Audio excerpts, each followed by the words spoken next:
లోకంలో పెద్దలు ఏం చెప్తారంటే స్వామి పుష్కరిణీ స్నానం సద్గురోహపాద సేవనం ఏకాదశి వ్రతం చాపి త్రయం అత్యంత దుర్లభం.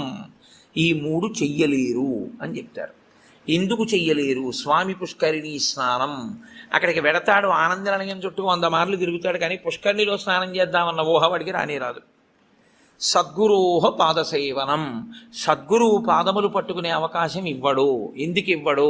ఒక్కటే కారణం, నాకు అసలు కాళ్ళ నొప్పులే ఉండవంటాడు. ఆయన అసలు కాళ్ళు పట్టించుకోవడం ఆయన జన్మాంతరంలో ఆయన చేయడు. కాబట్టి అసలు గురువుగారి కాళ్ళు బట్టి అదృష్టం నీకు ఎప్పుడు వస్తుంది? నువ్వు ఆయన కాళ్ళు నిప్పెడితే కదా నువ్వు వెళ్ళి పట్టుకోవడానికి. కాబట్టి ఆయన కాళ్ళు పట్టుకునే అదృష్టం ఉండదు. సద్గురోహ పాదసేవనం ఏకాదశి వ్రతం చాపి, ఏకాదశి వ్రతము చెయ్యలేడు. ఎందుకు చెయ్యలేడో తెలుసా అండి? మీరు అంగీకరించినా అంగీకరించకపోయినా శాస్త్రీయమైన